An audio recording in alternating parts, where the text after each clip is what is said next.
In this video, three-dimensional points and lines, wireframes and surface plots.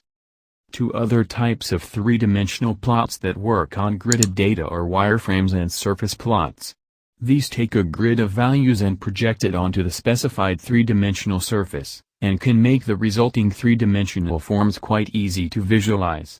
Here's an example using a wireframe. Please let me know your valuable feedback on the video by means of comments. Please like and share the video. Do not forget to subscribe to my channel for more educational videos.